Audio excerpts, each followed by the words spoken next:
Assalamualaikum warahmatullahi wabarakatuh. Izin memperkenalkan diri, nama Ilham Firdaus dengan NIM 191210068 dari kelas PAI 5B.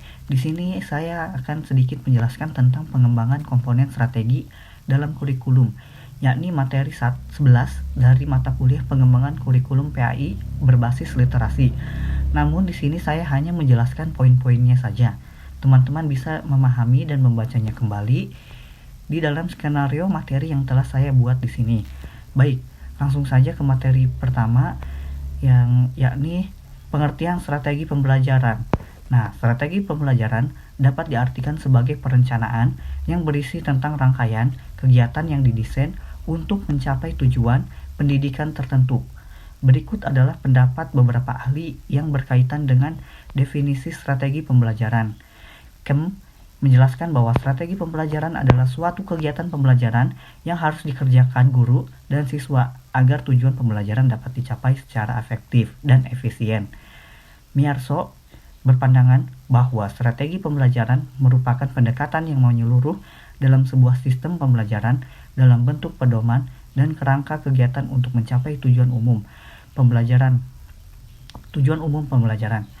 Miyarso menekankan bahwa strategi mencerminkan pendekatan mencapai tujuan pembelajaran. Nah, dari beberapa pengertian di atas dapat disimpulkan bahwa strategi pembelajaran merupakan suatu rencana tindakan atau rangkaian kegiatan yang termasuk juga penggunaan metode dan pemanfaatan berbagai sumber daya dalam pembelajaran. Strategi pembelajaran juga dapat diartikan sebagai pola kegiatan pembelajaran yang dipilih dan digunakan guru secara kontekstual, sesuai dengan karakteristik siswa, kondisi sekolah, lingkungan sekitar, serta tujuan khusus pembelajaran yang dirumuskan. Lalu selanjutnya materi kedua, yakni jenis, model, strategi, pendekatan metode, dan media pembelajaran. Nah, poin pertama yaitu macam-macam model pembelajaran. Nah, konsep model pembelajaran menurut Trianto menyebutkan bahwa model pembelajaran adalah suatu perencanaan atau pola yang digunakan sebagai pedoman dalam merencanakan pembelajaran di kelas atau pembelajaran tutorial. Model pembelajaran mengacu pada pendekatan pembelajaran yang akan digunakan, termasuk di dalamnya tujuan-tujuan pengajaran, tahap-tahap dalam kegiatan pembelajaran, lingkungan pembelajaran, dan pengelolaan kelas. Berikut beberapa jenis model pembelajaran, yakni pertama adalah model pembelajaran langsung, lalu model pembelajaran berbasis masalah atau PBM, lalu model pembelajaran kontekstual lalu model pembelajaran index card match atau mencari pasangan, lalu model pembelajaran kooperatif. Nah, lalu poin kedua yakni jenis-jenis strategi pembelajaran. Strategi pembelajaran adalah cara yang dipilih untuk menyampaikan materi pelajaran dalam lingkungan pengajaran tertentu yang meliputi sifat, lingkup, dan urutan kegiatan yang dapat memberi pengalaman belajar kepada siswa. Strategi pembelajaran terdiri dari teknik atau prosedur dan metode yang akan membawa siswa pada pencapaian tujuan. Poin pertama, strategi pembelajaran ekspositori. Lalu yang kedua, strategi pembelajaran inquiry. Lalu yang ketiga, strategi pembelajaran berbasis masalah atau SPBM. Lalu yang keempat, strategi peningkatan kemampuan berpikir. Lalu yang kelima, strategi pembelajaran kooperatif atau SPK. Lalu yang keenam, pembelajaran kontekstual atau CTL. Lalu yang ketujuh, strategi pembelajaran afektif atau SPA. Nah, dalam menyusun strategi pembelajaran afektif, guru harus memahami nilai apa yang ingin dicapai. Observasi, interview, dan pendekatan personal bisa dilakukan dalam melakukan hal ini. Lalu, poin selanjutnya yakni jenis-jenis pendekatan pembelajaran. Nah, jenis-jenis pendekatan pembelajaran variabel utama dalam kegiatan pembelajaran adalah guru dan siswa. Tidak akan terjadi kegiatan pembelajaran apabila kedua variabel ini tidak ada.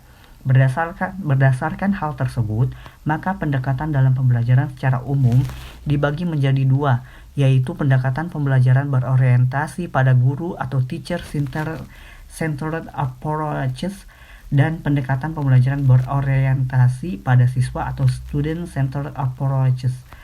Hal ini sesuai dengan apa yang dikemukakan oleh Cullen Roy dalam bukunya yang berjudul Effective Teaching Strategies mengemukakan bahwa ada dua pendekatan dalam kegiatan pembelajaran, yaitu yang pertama pendekatan pembelajaran berorientasi pada guru atau teacher-centered approaches.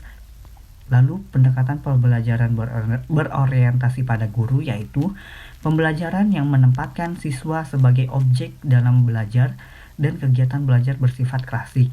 Dalam pendekatan ini, guru menempatkan diri sebagai orang yang serba tahu dan sebagai satu-satunya sumber belajar. Lalu kedua, pendekatan pembelajaran berorientasi pada siswa atau student-centered approaches.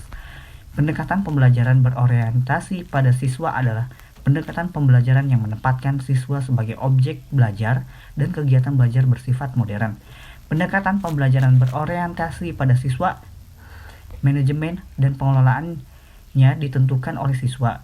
Pada pendekatan ini, siswa memiliki kesempatan yang terbuka untuk melakukan kreativitas dan mengembangkan potensinya melalui aktivitas secara langsung sesuai dengan minat dan keinginannya.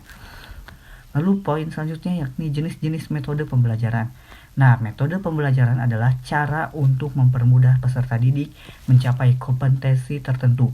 Jadi metode pembelajaran dapat diartikan sebagai cara yang digunakan untuk mengimplementasikan rencana yang sudah disusun dalam kegiatan nyata agar tujuan yang telah disusun tercapai secara optimal.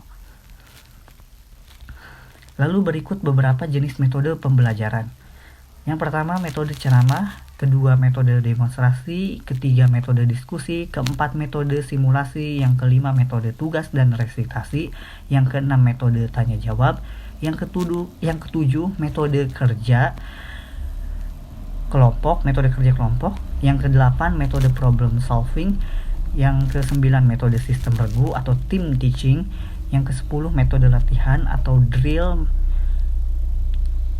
Lalu selanjutnya metode karya wisata atau field trip. Nah, karena di sini tidak ada penjelasannya, mungkin teman-teman bisa mencarinya sendiri di Google atau membaca buku tentang penjelasan dari metode pembelajaran yang tadi sudah saya paparkan. Baik, kita lanjut ke poin selanjutnya yakni jenis-jenis media pembelajaran.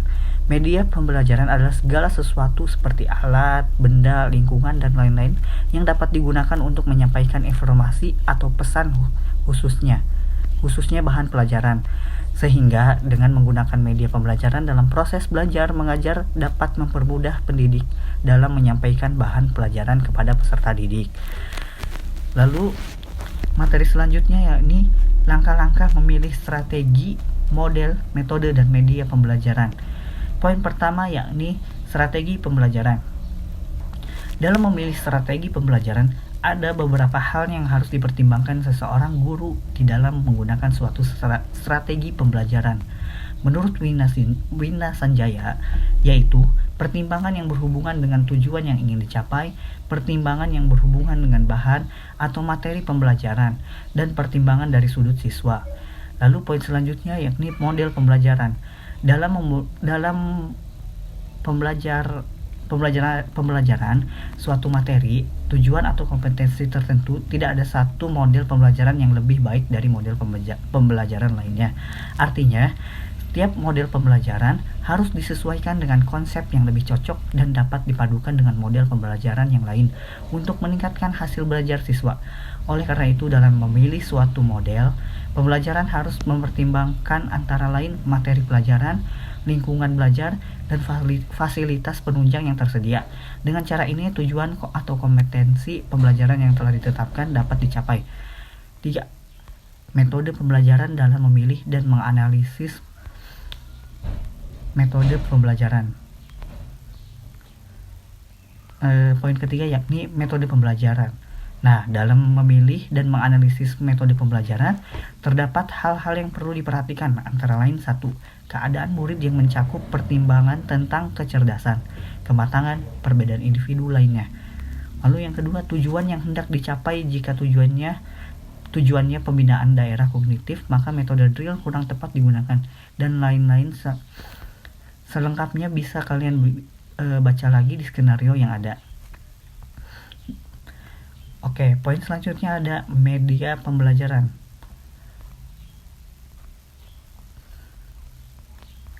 Dalam memilih media, harus memahami mengenai faktor dan kriteria di dalamnya. Setelah mengetahui, barulah kita bisa menerapkan pemilihan media yang baik dan yang sesuai dengan ketentuan yang ada di dalamnya, yang meliputi mengenai kesesuaian antara media dan materi, dananya terjangkau, tersedia perangkat keras, tersedia sumber belajar, dan yang terakhir mudah dalam menerapkan penggunaan media yang telah dipilih. Ada beberapa kendala yang terjadi saat pemilihan media pembelajaran, seperti tidak terfasilitasi dengan baik mengenai bahan ajar, kurang pahamnya pendidik mengenai media pembelajaran, serta tidak sesuainya antara profesi dengan gelarnya. Lalu materi terakhir yakni macam-macam metode pembelajaran aktif dalam pembelajaran PAI. Nah, di bawah ini adalah beberapa metode yang dapat digunakan dalam pembelajaran yang aktif. Yang pertama, think, pair and share. Lalu yang kedua, kelompok belajar kolaboratif. Lalu selanjutnya, review bahan. Lalu pesta pertanyaan. Lalu analisa studi kasus. Lalu mengevaluasi hasil kerja teman, lalu bermain peran. Nah, baik, itu saja yang dapat saya sampaikan. Jika ada kekeliruan dalam materi yang saya sampaikan, mohon maaf sebesar-besarnya. Sekian dan terima kasih. Wassalamualaikum warahmatullahi wabarakatuh.